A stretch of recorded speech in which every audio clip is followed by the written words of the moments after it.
Hey, this is Scott. Hang around after today's episode for a big announcement about the podcast. Okay, on with the show.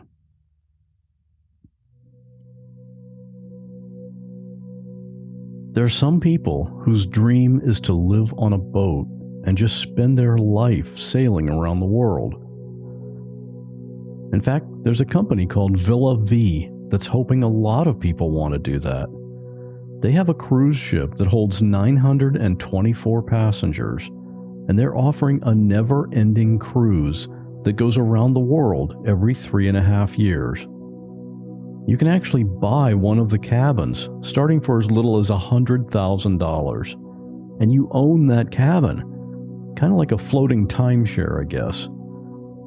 But you also have monthly maintenance fees. That's about $3,500 a month. So far, more than 30 people have put down a deposit to purchase a cabin. I've gone on a few cruises, and it can be a great way to vacation, but I don't think I'd want to spend years living on a cruise ship. Like most things, spending time at sea is wonderful, but in moderation. Today you'll hear from my guest, Suzanne. When she was just 7 years old, she and her family got on a large sailboat and sailed away from their home in England. What she didn't expect was to spend the rest of her childhood on that boat. Suzanne told me about growing up on the boat, the good and the bad, and how she finally escaped.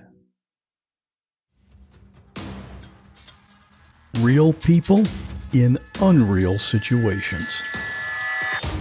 There is a girl hanging by her broken leg from the telephone wire. And I called 911 and I said, I found a baby. I turned around.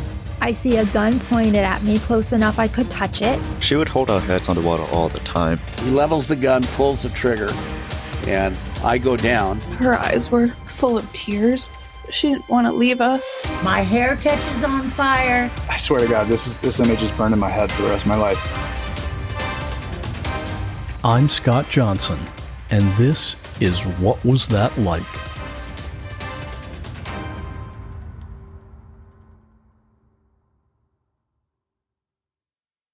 As a 6-year-old child, would you say you were pretty happy? Yeah, I would. We were living in a house in the center, near the center of England. I was going to school. I had a dog, Rusty, that I adored. I had a best friend called Sarah. I was enjoying school. That was fun. I'd been at school for a couple of years by that point. Had a younger brother living in a house in a small town in the UK. Everything seemed pretty normal. I remember being happy. I remember playing in the garden on the swing. I remember doing a little bit of horse riding, going and staying over at my friend's house. All the normal things that you would expect that you'd be doing as a 6-year-old girl. At that time, it was you were 6, your younger brother, John, he's a year younger than you, right? That's right. And your 2 parents. When you were 6, your dad called a family meeting and makes this big announcement. Do you remember that? I mean, at 6 years old, do you have the memory of that specific day? I do, because it was such a momentous moment in my life.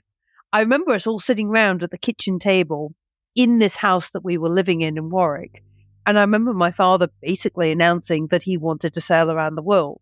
And this was before he'd found a boat, but he was utterly determined to do it. And I had no doubt in my mind when he said it that we were going to do it. I mean, I thought my father could do anything. And it wasn't a question for discussion. This was something that was going to happen. This was a big adventure that he decided that we were all going to go on together. Yeah, when you're that age, the kids don't usually really get a vote, right? I mean, no. This is what our family's doing. But you said you didn't even have a boat yet. Did he know how to sail, or how did he expect to learn that? So he'd done some sailing. He'd done short distance sailing. So he had owned various small boats, and he'd been to and fro across the channel from the UK to France and back.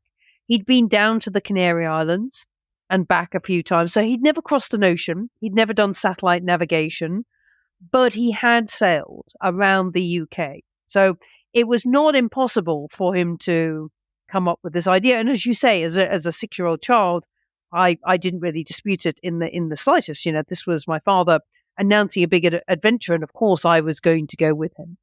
Right, right. Yeah, you were definitely going to go, but you had some hesitation about this plan. Well, it was less hesitation about the plan and more that I knew I was going to leave a lot behind. And in particular, the things I knew I was going to leave behind and miss were my dog that I was very, very attached to, Rusty, a water spaniel, who I never saw again, my friend, Sarah, my best friend. I had other friends as well, but kind of Sarah was my kind of best friend. My doll's house, which I'd only just got for Christmas, actually. My father had kind of actually painted it crossing the channel, and I was very attached to that. Obviously, I was also going to leave behind all my other relatives, so everything I knew. So I remember being in two minds about the whole thing because I knew how much I was going to leave behind. But my father promised me that we will be back in 3 years when I was 10, and everything would be waiting for me. Looking back now, do you think your dad really intended at that time to be back in 3 years? I do. He had the whole voyage plotted out. And the whole idea was that he was going to follow Captain Cook around the world because it was the 200th anniversary of Captain Cook's third voyage around the world. And my maiden name is actually Cook. So he had this idea that we were going to honor Captain Cook by following him around the world. I think also, to be honest, it was a bit of an excuse to raise money for this trip because we weren't a wealthy family. So there's no way he could have afforded to sail around the world without getting sponsorship, which he did. But because we were following Cook, we had, at least this was the intention setting out, a pretty prescribed route that was going to take us all the way around the world. And we were going to get to Hawaii after about 3 years. And then we were going to come straight back home through the Panama Canal, back to the UK and back to a normal life. It sounds exciting to me. I mean, was there a small part of you that was a little bit excited about this adventure you were going on? Oh, yeah, no, I was. And my father, of course, kind of talked the whole thing up. This was going to be a massive adventure. We were going to see more countries in the world than any of our friends would see. We were going to have adventures along the way. We were going to see whales and dolphins. I know my mother was very heavily sold on all the wonderful seafood she was going to get to eat once we hit the South Pacific. We were going to see incredible islands. The whole thing was going to be a massive adventure. And I believed all that, that was going to be. And of course, I trusted my father, who I, adored as a kind of hero, that this was going to be this incredible adventure. And then I was going to come back again. When the sailing finally began, you were 7 years old at that point. And the boat that you guys got was called Wave Walker. Can you describe that boat? It was pretty big. It was quite big, but she was a very unusual boat. She was a one-off boat that somebody else had built as a bit of a dream boat. She looked like an old galleon in a way, with a kind of raised deck at the back, poop deck at the back, with a smaller mast at the front and a bigger mast at the back. And she was 69 feet long, which is quite long for a boat. On the other hand, 6 feet at the front was the bowsprit, almost like a kind of plank at the front. So there's no space down below underneath that. And she was an incredibly narrow boat. So down below, there was nowhere near as much space as you might expect. So down below, you had a number of bunks, which were kind of two, one on top of the other. A number of those. You had one table that sat about kind of 4 or 5 people, one kind of galley, kind of kitchen galley. Most of the time we only had one working head or toilet, although there was a second one, but it almost never worked.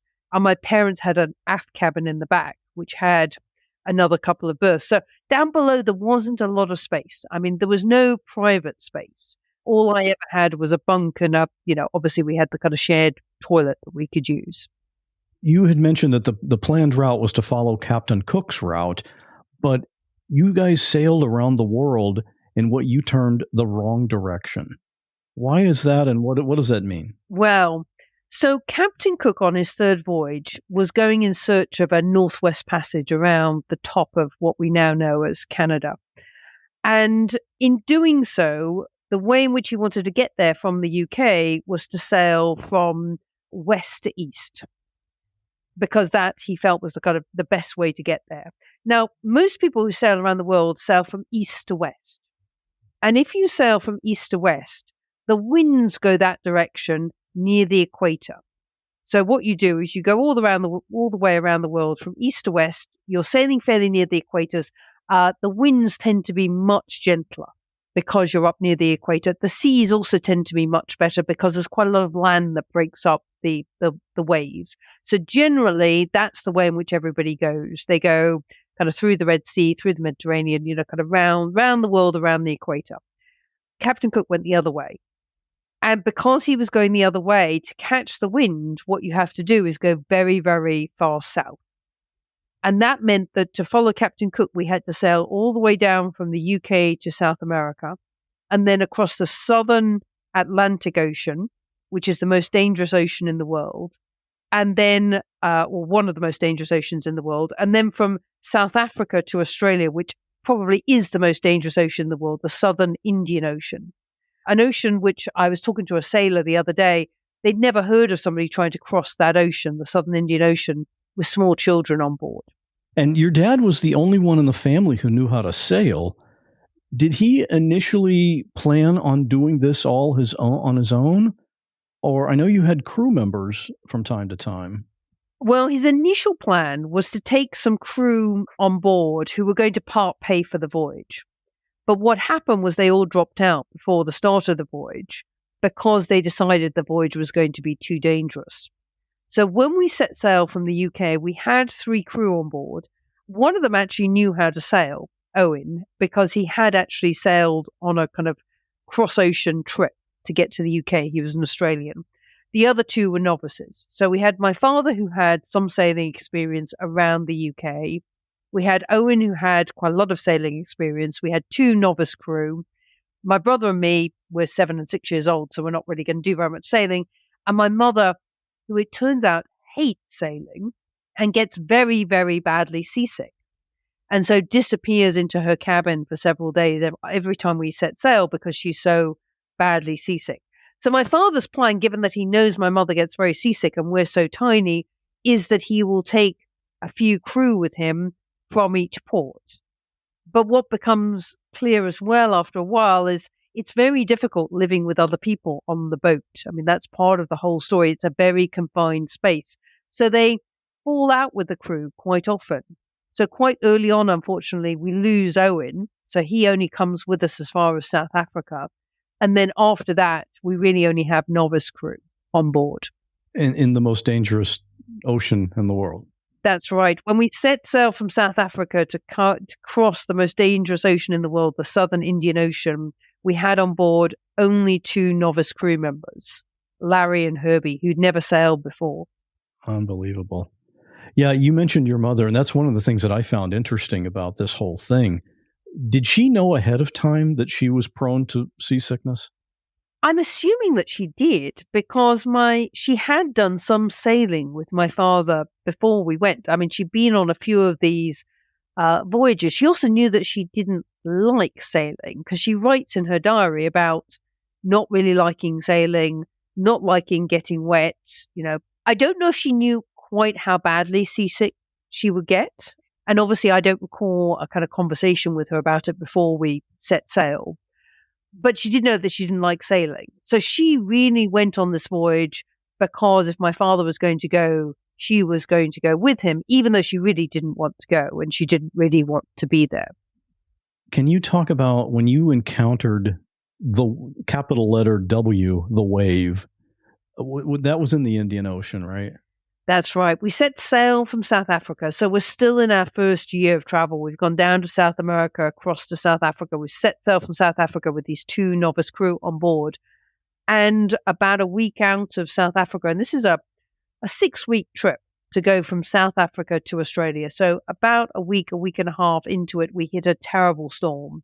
The waves start building up and they're getting bigger and bigger and bigger and bigger. And the problem down there is there's no landmass to break up the waves, so they just continue to build. And eventually we're sailing in waves that are 30 feet high. And my father is trying to take the boat down each wave in a perpendicular way. So the boat is perpendicular to the wave, because if you twisted it, the boat would flip. I mean, that's how dangerous it was. And he started towing lines off the back of the boat to try and slow the boat down. And eventually what happened was several waves combined together, we believe. And my father looked behind himself and saw this enormous wall of water, which was 90 feet high. It was as high as our mainmast, which was 60 foot high, and kind of way above it. So he kind of estimated it was kind of 90 foot high. And this wave was so enormous that it curled over the boat, which was, 69 feet long. It hit us halfway down the boat, kind of 35 feet, kind of from the back of the boat, from the stern of the boat, went straight through the deck, out the side of the boat. Now, I'm a little girl still. I'm standing downstairs in the galley, in the kitchen with my mother, helping her to try and make some food because we hadn't eaten for several days, really. I mean, in a storm, you can't really do anything.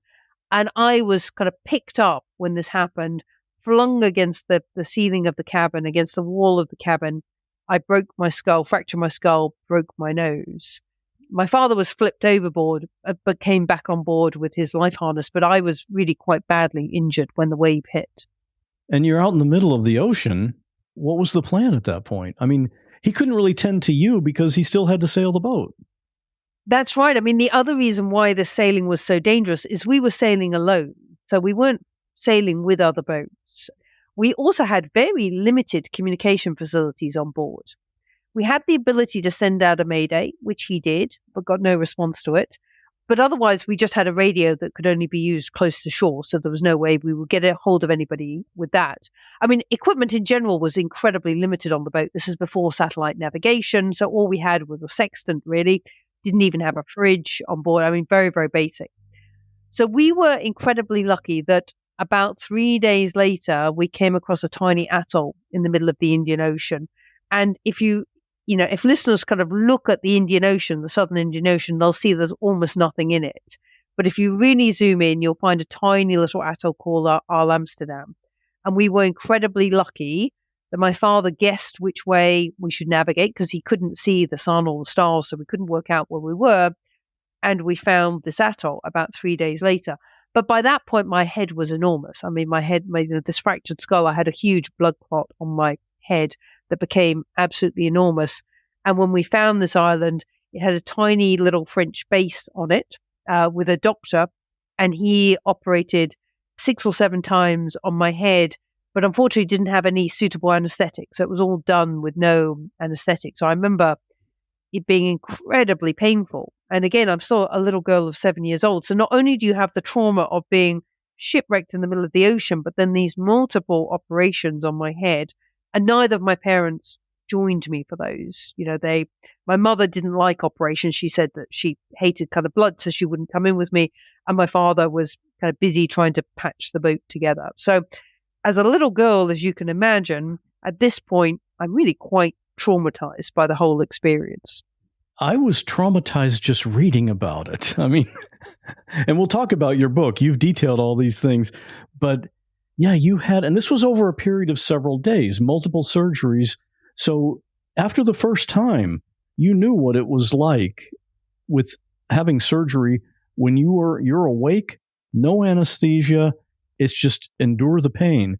And then the next day or a couple days later, you had to make that trip back to that surgery room, and you knew it was going to happen again and multiple times. Why didn't your dad at that point think, okay, hang on, my family is in danger? Do you think he ever had that thought? I don't think he did. I mean, my father has written his own account of the first year and a half of our voyage, which covers the shipwreck and covers us getting all the way to Australia and then his decision to keep sailing.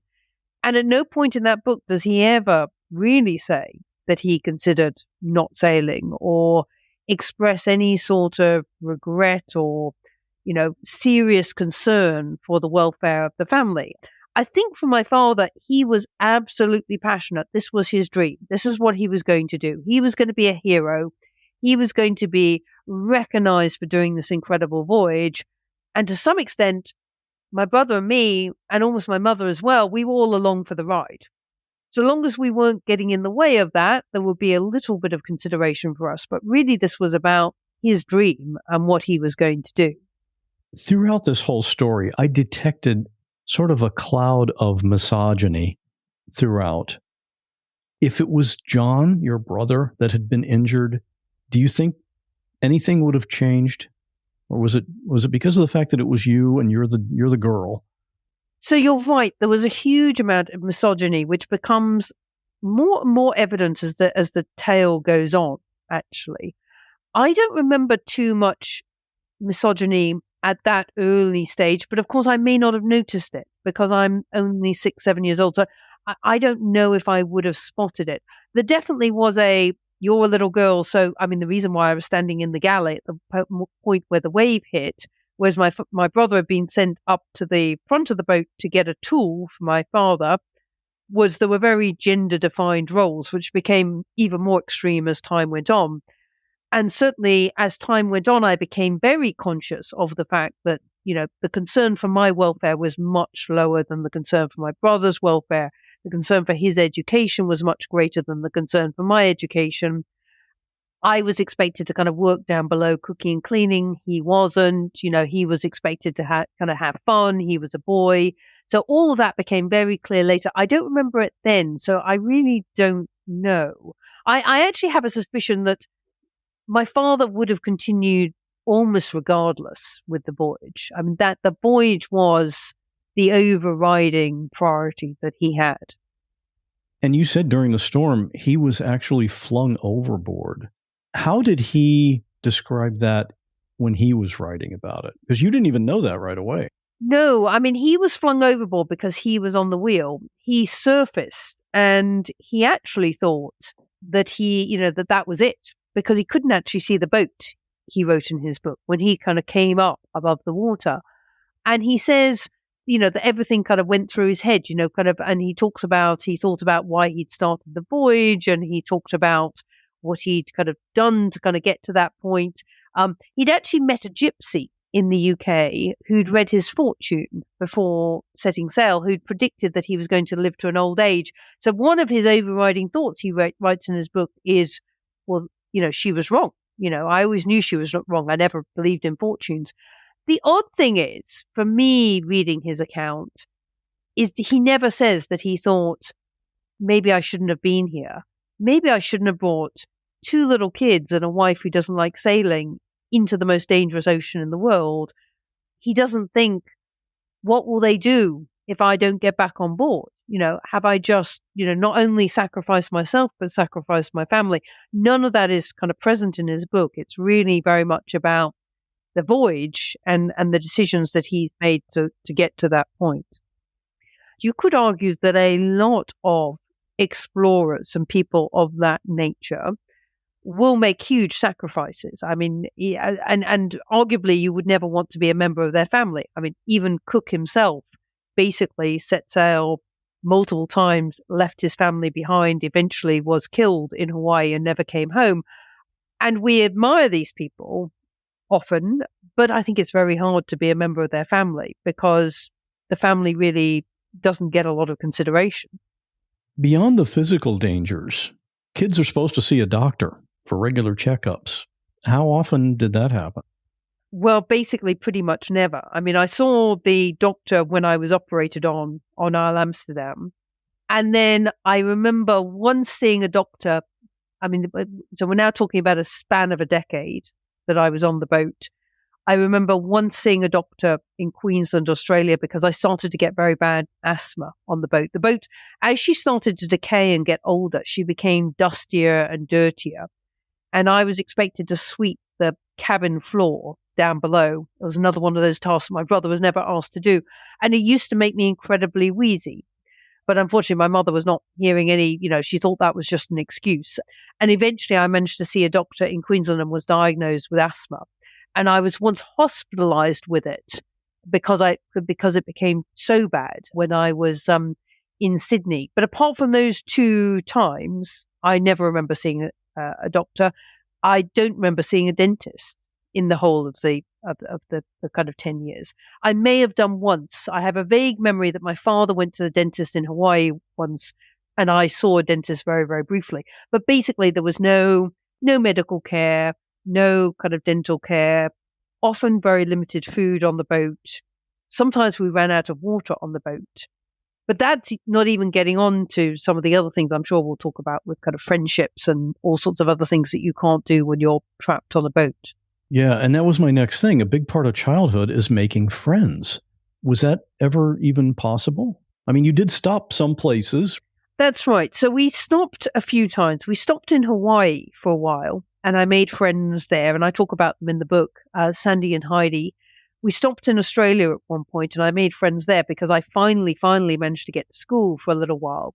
But the vast majority of my childhood, I didn't have other friends. I didn't have friends to play with. I had my brother, but once we got a little bit older, because my parents, and particularly my mother, was so different in how she treated us, so my relationship with my mother massively deteriorated, and she really seemed to dislike me and was very unpleasant to me on the boat. She used to call me names and not speak to me for kind of days or weeks on end.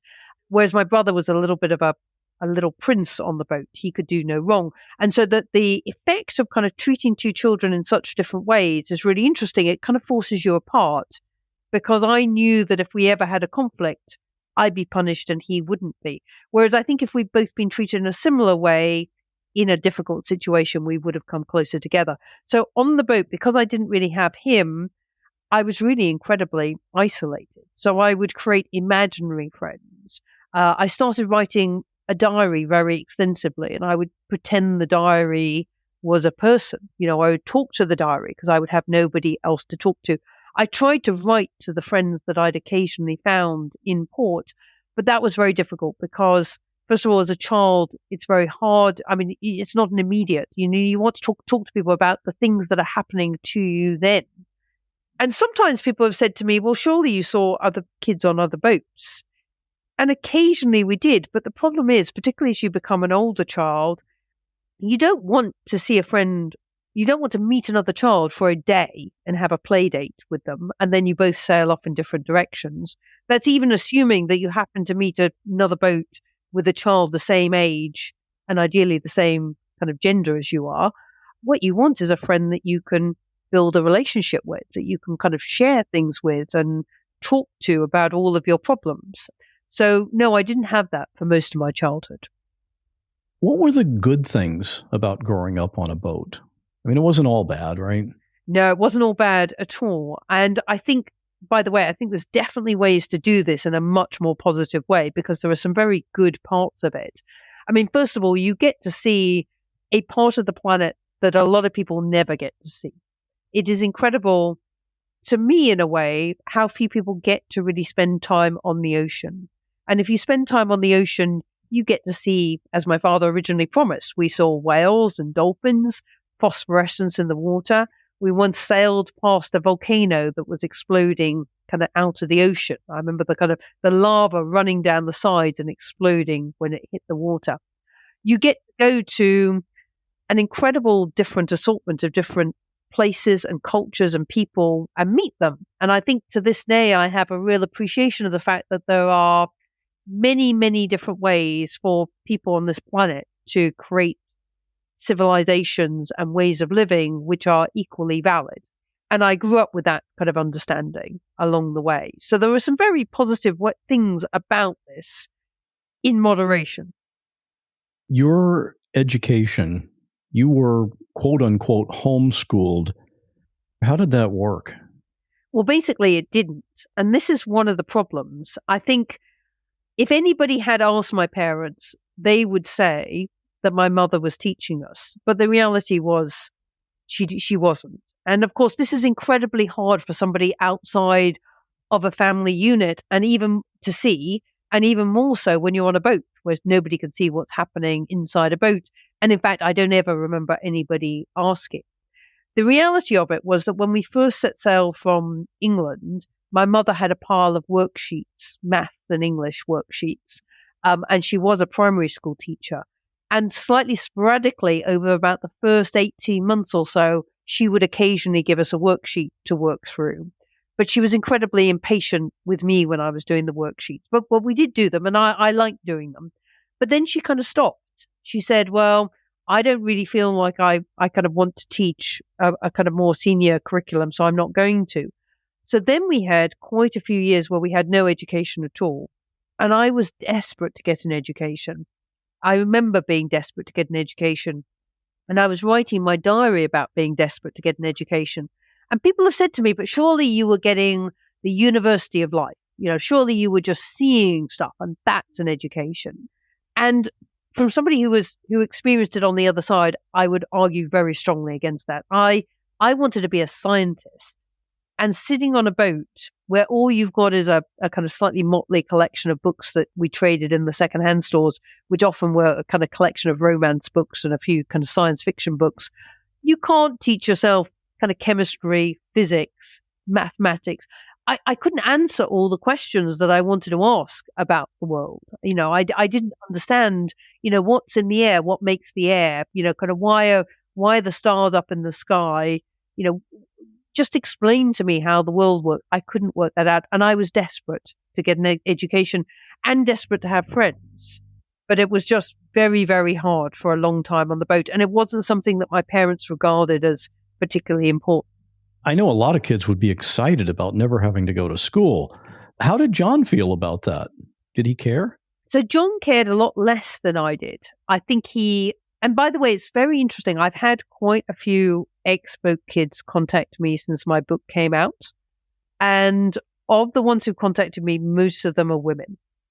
And I don't know why it is that girls seem to find this world very hard to cope with. But it may be that girls mature a little bit earlier, perhaps. I hate using kind of generalizations, but they may have a kind of desire for education that kicks in earlier than boys, and a desire for those deeper friendships that kicks in earlier than boys. Girls are definitely more vulnerable. So, I realized quite early on when I started to kind of hit puberty that I couldn't go ashore on my own. I would be very, very vulnerable. So I had to often stay on board because it would be too dangerous to go ashore on my own. So as a boy, you have much more freedom. So it's a much more fun life. My brother was allowed to be on deck working the sails, whereas I wasn't. In fact, my father only had one set of safety equipment that a boy could use, and he gave that to my brother. So I had to kind of stay below.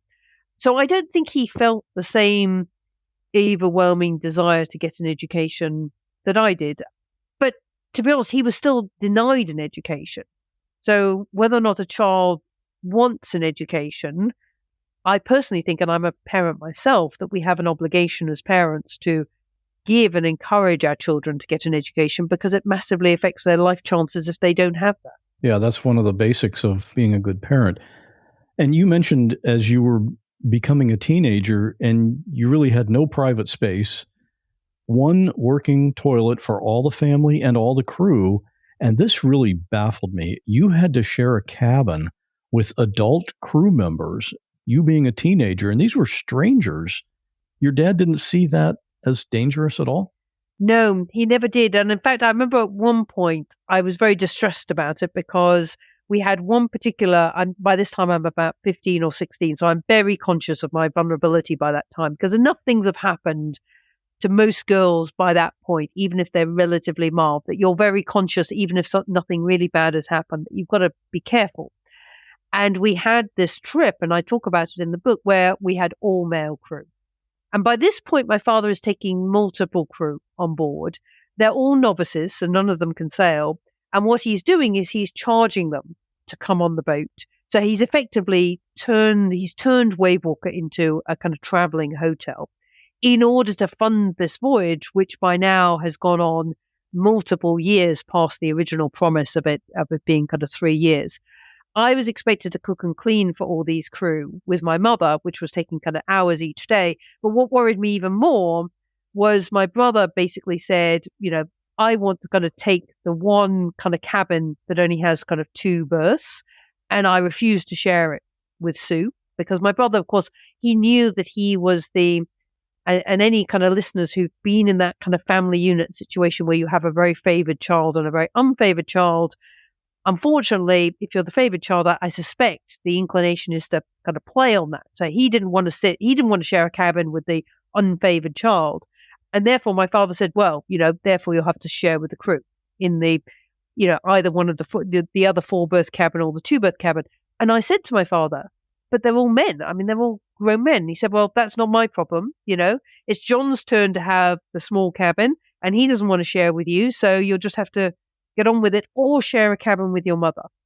And if anybody who kind of reads the story and gets to this point will realize that sharing a cabin with my mother is a pretty kind of horrific thing for me to have to do because of the way in which she was treating me by that point. But for me, that was a better thing to do than to share with a group of kind of adult men that I didn't know. I mean, I was, I had enough awareness to know that that was a kind of dangerous thing to do. So that's what I did. And of course, that meant that my mother was very nasty to me while I was sharing a cabin to her, but at least I was physically safe.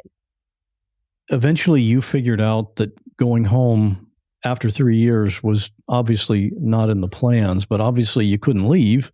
You're on a boat. There's nowhere you could go, and you're still just a teenager. You finally convinced your parents to allow you to enroll in a correspondence school. How did that work? Well, so what we did is I convinced them to let me enroll in an Australian correspondence school.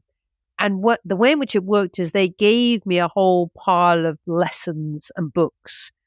They were quite incomplete. So the problem was that I wanted to study sciences, physics and maths and biology and so on.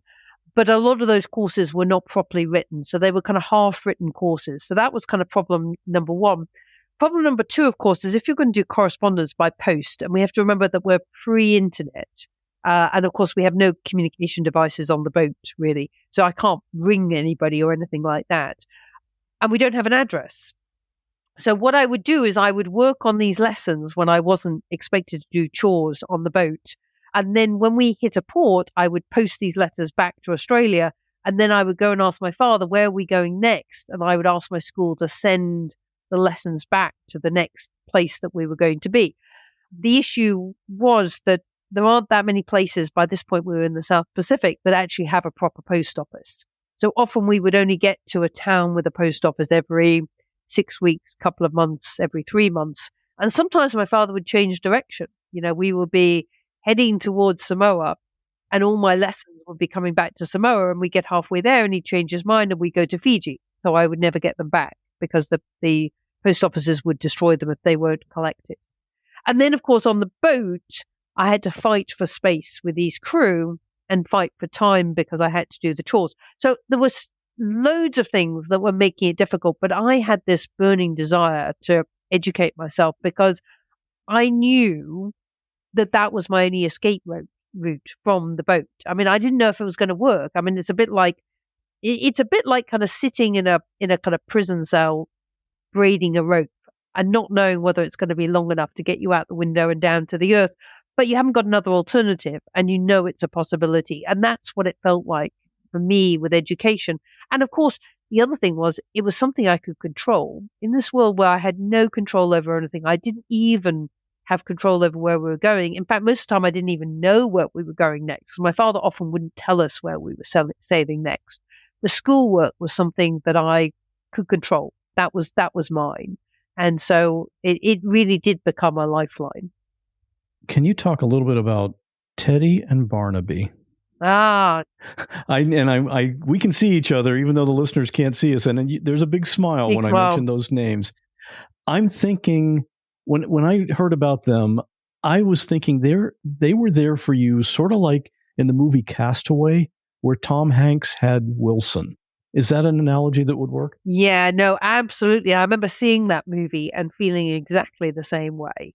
So Teddy was my teddy bear that was with me when we first set sail from England, and he survived the whole voyage. And in fact, he's upstairs. I'm talking to you from my house in London, and Teddy is sitting upstairs on a sofa upstairs in one of the bedrooms, and he's sitting with Barnaby, who also came back to England with me.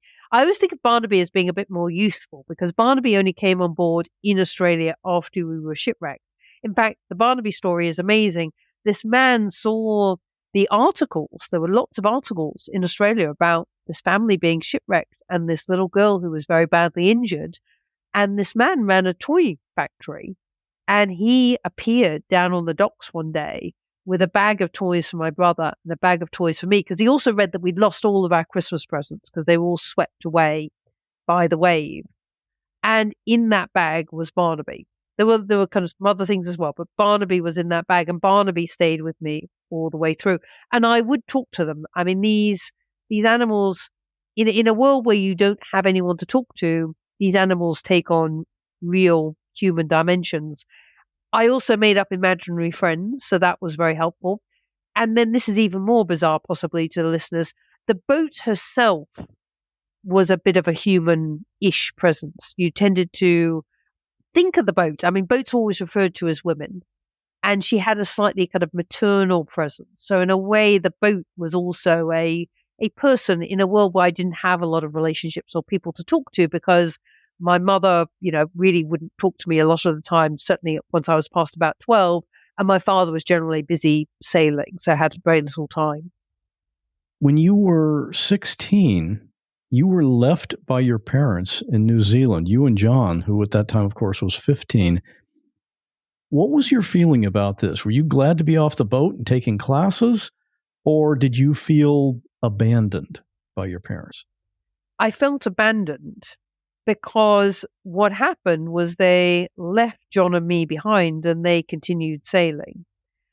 And they had promised they weren't going to do that. What was supposed to happen, what they promised to me, was that my mother was going to keep sailing on the boat with another skipper because they wanted to keep on taking these paying crew. And my father was going to stay with us and look after my brother and me in New Zealand. I was going to have to keep on doing this correspondence, but they wanted him to go into normal school because they were very concerned about his education. As my father said to me at one point, your brother's education is very important because at one point he's going to grow up and have to look after a family. So they were very concerned that my brother should go into school because he hadn't been educating himself, really. And then at the last moment, my father turned around and said, I'm going sailing as well. And he disappeared, leaving me and my brother on our own. And making it very clear that my role here was to cook and clean for my brother and look after him and, in effect, be his parent to the extent that I could as a 16-year-old girl with a 15-year-old boy, while, of course, I was still trying to educate myself by post. And he also left me with the responsibility of running his business, trying to find these crew who were going to go on the boat and pay him money to sail. And I really, really struggled. I mean, I struggled so much that I think actually, and I've talked quite openly about this, I think halfway through that year, I effectively had a breakdown. I ended up ringing something which in the UK is called Childline, in New Zealand is called Youthline. And you ring up and you speak to a counsellor. And I remember just describing to her my situation. I'm a 16-year-old girl. I'm here living on my own with my younger brother. I don't know any adults in New Zealand apart from somebody in Auckland who lives hours away, who I can't go and see because my car will never get that far. And I can't cope. I can't cope with all the things that I'm being expected to do. I've never really lived for any long period of time away from my family. I don't know any of my relatives. I'm living in a foreign country. I don't even have a visa that's valid for me to stay here very long. And in fact, the New Zealand authorities tried to throw me out twice because they discovered that I was there as an underage child. And so I really, really struggled. I mean, I have to say, the woman who I rang up on this on this counseling phone call was incredible. I mean, and I've talked about this a little bit since. It is amazing how powerful it can be when you're in a very desperate situation, just to have somebody who will listen to you. And that's what she did. And it was incredible. In fact, I think it was almost the first time in my entire childhood that an adult had stopped and listened to me. Just to take an interest in you. Take an interest and just listen to me for as long as I needed to talk. I did a lot of crying as well, I think, but as long as I needed to talk. And then that really helped me get myself back together, at least enough to get through the rest of that time in New Zealand and to keep studying. One of the things I noticed in this story about your dad is he never has the option of giving up. It's like, no, okay, the boat's destroyed. We're out of money. I don't know where we're going next, but hey, we'll figure it out. It'll all work out. No worries. Do you think some of that was passed on to you? Because you were in a really stressful situation there as well, and somehow you got through it. I think you're right. I mean, the funniest thing about all of this is as you mentioned, it was a very gendered world. But the very odd thing about it is the person who was most like my father is me. And I've always kind of recognized that. I mean, now I hope that I haven't used that determination in the way that he did. So I do apply it to myself. I kind of put a lot of pressure on myself to achieve things and do things. And, there's so many things I want to kind of do. Right now, I feel very passionate about getting other kids to get access to education. So I push myself very hard. But I have children of my own, and I've never kind of denied them an education. I mean, I've tried to give them the sort of childhood that I would have wanted. But you're right. I think there's a lot of my father in me, and a lot of those characteristics are huge strengths if used in the right sort of way. Getting accepted into college, that seemed like quite a long shot for that to happen. It was. And looking back, I think I realized even more now what a long shot it was. But when I was there, although I guess I realized it was a long shot. But you see, the thing is, I had no other option. So I don't remember sitting around thinking, how big a long shot is this or not? It was like, this is my only shot. So there's no plan B, right? There's no plan B. So it's not that I'm weighing up alternatives and odds of different routes. This was my only route. There I am. I'm a 16, 17-year-old girl living in New Zealand. I'm an alien, so I can't stay there. I'm going to have to leave. I've never seen any of my relatives since we left England 10 years before. I desperately want to go to university. I'm really kind of craving kind of education. So what I do is I write to every university I've ever heard of in the world. And of course, I have nowhere to go to get the addresses. So I make up the addresses. So I write to London University, London, England, and Sydney University, Sydney, Australia, Harvard University, Harvard, America, London, Oxford, Cambridge. They tended to be the elite universities, not because I thought I was elite, but because those were the only ones I'd ever heard of. Because somehow, even living on a boat, you've heard of a Harvard or an Oxford, because somehow they're in the conversation, or they're in a book, or they're somewhere. And most of these universities wrote back and said, absolutely no way, we won't consider you. I mean, Australia and New Zealand wouldn't consider me because I had a British passport. Harvard never wrote back because it turns out that Harvard University, Harvard America is not the right address, which is slightly unfortunate. London wrote back and said, it's just too crazy a story. We can't consider you. But amazingly, Oxford wrote back and said, write us 2 essays. And I did. And then they said, if you can find a way to get back here, we'll interview you. And so I went and picked kiwi fruit, earned enough money with a small contribution from my father to get a one-way ticket back, and basically bet everything on that one interview. And what Oxford did, what my tutor, Marion Dawkins, did when I kind of turned up in her office and I did this interview, is she basically took a bet on me. And she waived the entrance requirements, which apparently you could do, but in extraordinary circumstances, and basically let me in, despite the fact that I didn't fulfill all the entry criteria. And I owe her a huge debt. I mean, it was a good bet when I got there, I did well academically, but it was a huge bet on her. So, I mean, she wasn't to know that. I mean, she probably saw somebody that she believed was clever, but she made a huge bet on me, and she could very easily have said no. I'm very conscious of that. Do you keep in touch with her? I do indeed. So I've seen her, several times. I've talked to her. I've thanked her about it. In fact, I wrote an essay for my college magazine, and she very kindly wrote a little bit on it as well. And in fact, just kind of talked about the fact that it's harder now to do that than it used to be in the past. It's one of the consequences of the push that we've had in the UK to get university entrance to be more diverse. One of the consequences of it is that it's become a bit more bureaucratic, the entrance process, and I strongly support it being more diverse. But unfortunately, one of the consequences is these wild cards are a bit harder to play. But yes, I have kept in touch with her, and I'm very conscious I owe her and I owe my college at Oxford a debt, because they together made a bet on this very strange kid who turned up And I was wearing a long wool skirt that I'd sewed myself, carrying a photo album full of pictures of whales and dolphins that I'd taken off the boat. I mean, I was quite an extraordinary thing when I turned up for this interview. She must look back on that and say, man, I am so glad I made that decision because of the way things turned out. It's amazing. You learned how to sail a boat by being on the boat all those years, but you have since officially become a qualified and certified sailor. Why did you do that? I think I had something that lots of people, people call it imposter syndrome. I think I worried that here I was writing a book about a childhood at sea, but I hadn't really been back to sea very much since I'd left the boat. And there were a couple of reasons for that. One was when I came back to the UK, the opportunities to go sailing were very limited. I didn't have very much money. In fact, I was incredibly poor when I came back to the UK because my parents, shortly after I came back, they disowned me. So I was poverty stricken. So I didn't have the sort of money that would enable you to go sailing. And then I was busy getting on with my life, starting a career, meeting my husband, having kids and so on.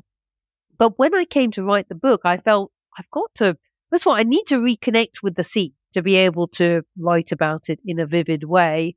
And secondly, I had this imposter syndrome thing of, yes, of course I know how to sail. I mean, I could kind of, for me, it's almost in my blood, but I don't think I ever learned the correct language for it. I mean, we had our own language on the boat. Because we had so many novice crew on board, my father very rarely used the technical terms for anything because we would, for example, we color-coded the ropes on the masts so that my father could go pull the red rope on the short mast or pull the red rope on the tall mast so people would know what they had to do. So I didn't know the correct names of all the ropes. But if I was going to write a book, I needed to do that because I knew that sailors would read the book and they would expect that. So that's why I did it. I have to say it was pretty touch and go whether I would get the yachtmaster qualification. It's a very tough qualification, far tougher than I had expected, but I'm glad I did.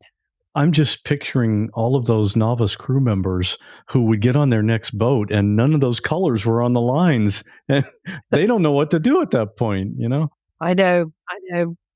You've said that by going public with this story and writing the book, you might sacrifice the relationship with your parents. And of course, you've just mentioned that they eventually disowned you. Do you have any relationship at all with them today?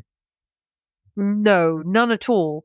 So, I mean, my parents disowned me multiple times in my life. I mean, my father once threw me off the boat on an island. He and my mum left my brother and me behind in New Zealand.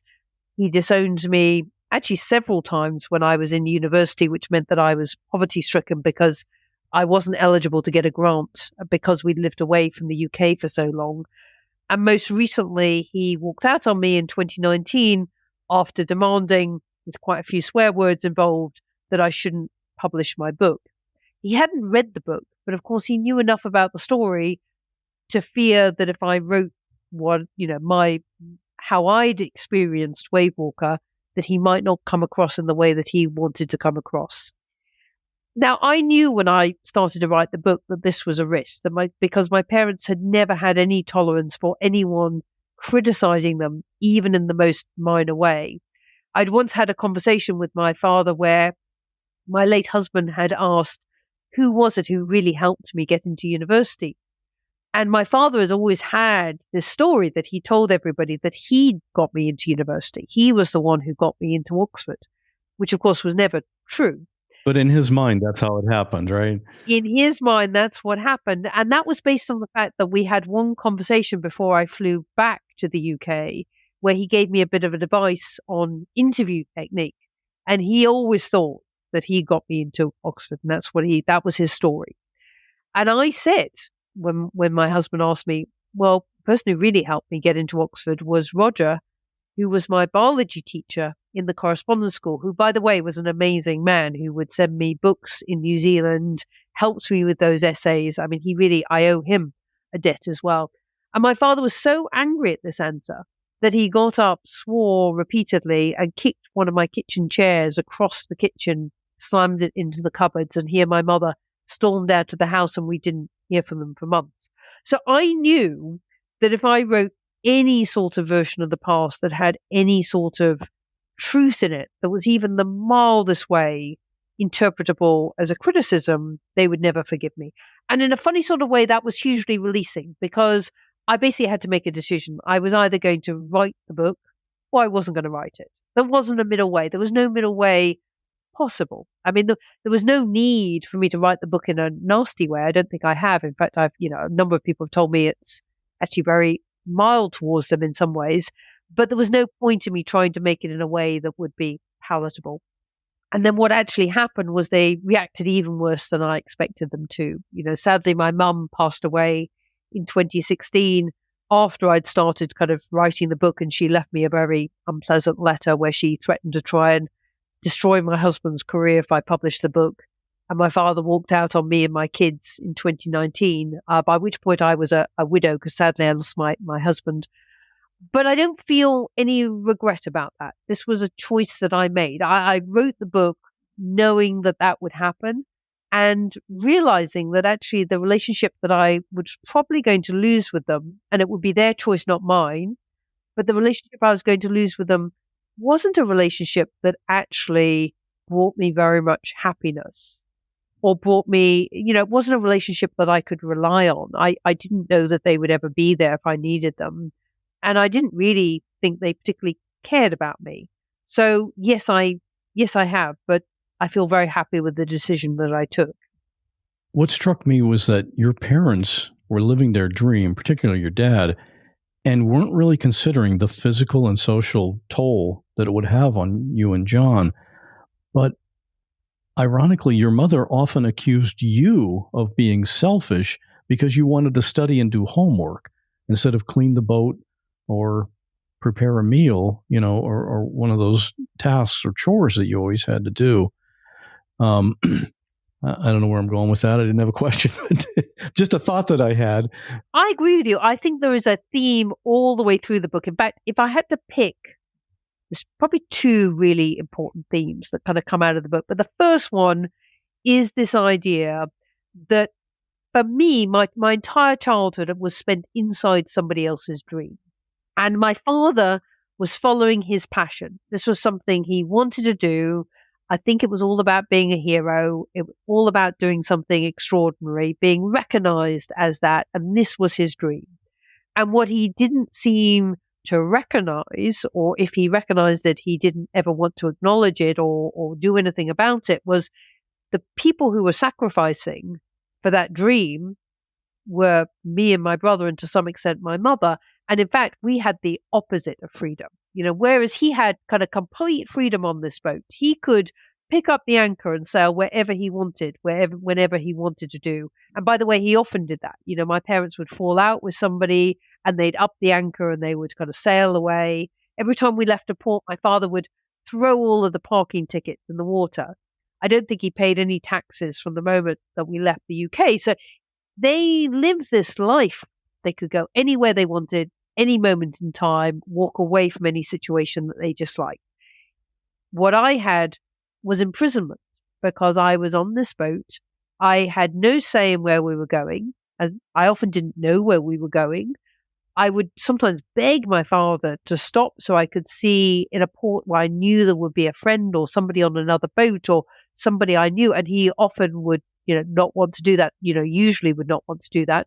I don't think he ever really took my needs into consideration. I mean, I don't remember a single time in my childhood where he changed course in order to help me or to do something that was helpful for me. So this was his dream and his freedom, and what it created was my imprisonment.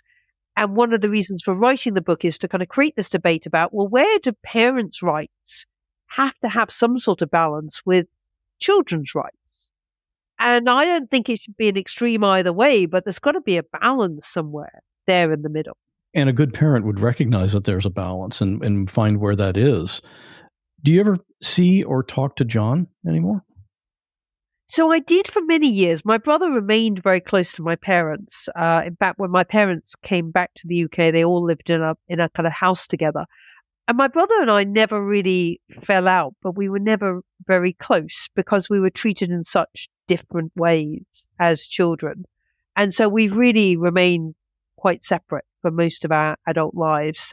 I think his experience on Wave Walker was really very different to mine because he was treated in such a different way to how I was treated. And I completely kind of recognize that. I don't kind of dispute that in the slightest. I feel slightly sad that when I've tried to talk to him about what it was like to be me, he hasn't really wanted to have that conversation. But fundamentally, this was not about him. This was, it wasn't his choice to be on the boat, and it wasn't my brother who chose to keep sailing. So this for me is much more about the decisions that my parents made. Today, you're the chief operating officer of a large holding company in the Netherlands, based in the Netherlands. Do you attribute any of your business success with the challenges that you had in your childhood?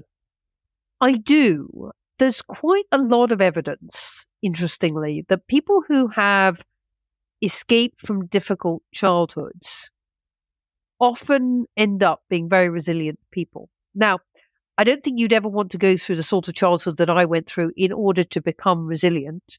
And a lot of children who have very difficult childhoods don't manage to escape or are very damaged by it. So I consider myself incredibly lucky that A, I managed to escape, and B, I managed to escape not with no scars. I think I have quite a few scars, some kind of physical and some kind of mental, but basically able to kind of get on with my life. And I have escaped with some real strengths. And one of them is resilience.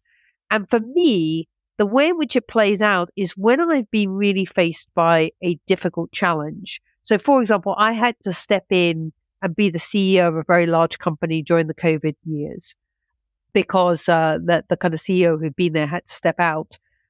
It was very challenging. People were very stressed. But for me, when I'm in a situation like that, I can take myself back to being a 7-year-old girl sitting on a boat in the middle of the Indian Ocean with a fractured skull, with no control over my life, with years ahead of me with no control. And it puts everything into proportion because now I'm an adult.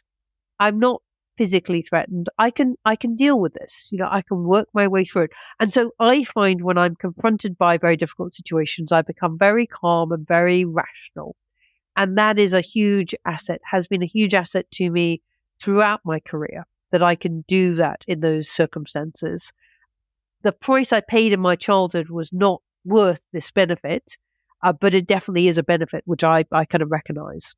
I can picture you in a business stressful environment, looking back on your childhood and thinking, hey, I can do hard things. I can handle this. And you're obviously not just skilled in business, but you're also a very skilled writer. And I really enjoyed the book.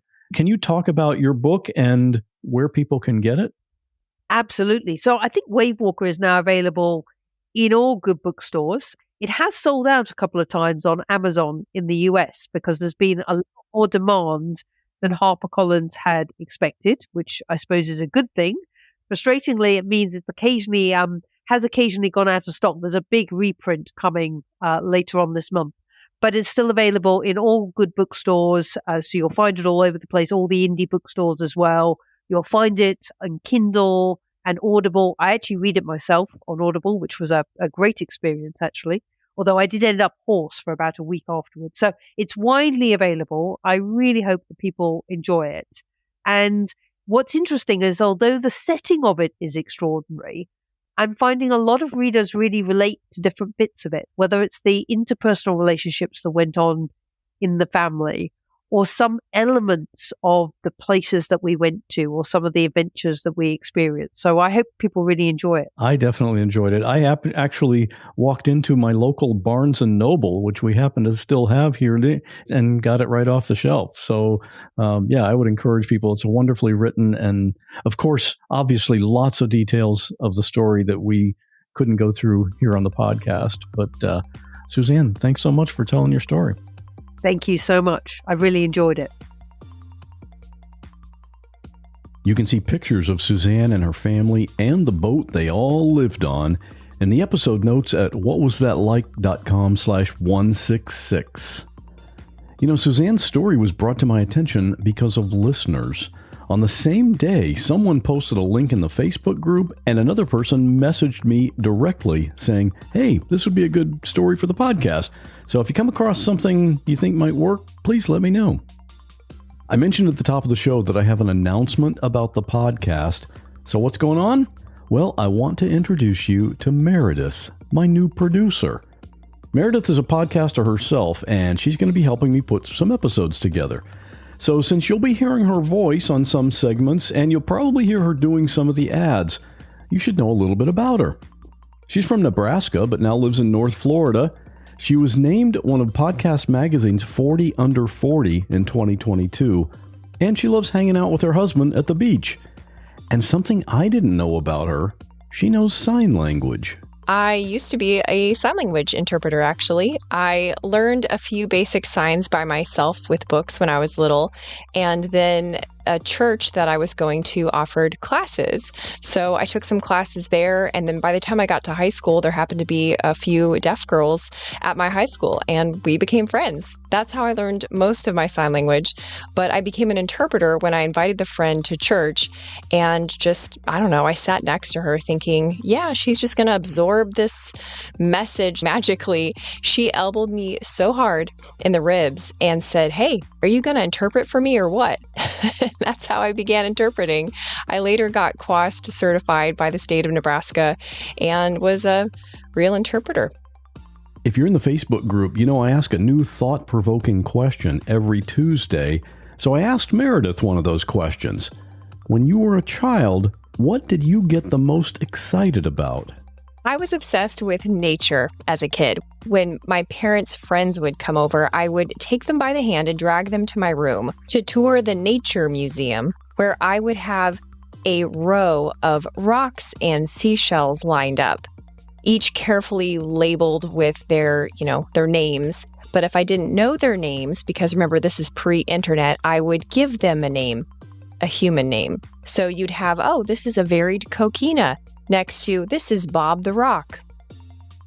And Meredith's podcast is called Meredith for Real, and she talks to guests about a lot of different things, sometimes things you might not normally hear about. I've been a listener to her show for a while. She calls herself the Curious Introvert, and I think her natural curiosity is something that she and I have in common. I explore, with the help of a guest, taboo topics through nuanced conversations. So think of questions that you might be too afraid to Google, like, how do I know if I'm an alcoholic? Or questions that just Google can't answer, like, are trigger warnings helping us heal or making us fragile? The goal is to inspire active curiosity instead of canceling or just, snapped judgments. And yeah, it's very ADD friendly since the topics are different week to week, but I do cover a lot of health and wellness, science and tech, love and relationships. And although some of the topics are kind of out there, like aliens, I try to keep it pretty tethered. Tethered fun. How's that for a nerdy explanation? So that's Meredith. You can find her show on any podcast app. Just search for Meredith for Real. I'm already enjoying working with her, and she's going to help me make What Was That Like even better going forward. Graphics for this episode were created by Bob Bretz. Full episode transcription was created by James Lai. And finally, we're at this week's listener story. You have a story? I know you do, because everyone does. It can be anything interesting that happened to you that you can tell in about 5 to 10 minutes.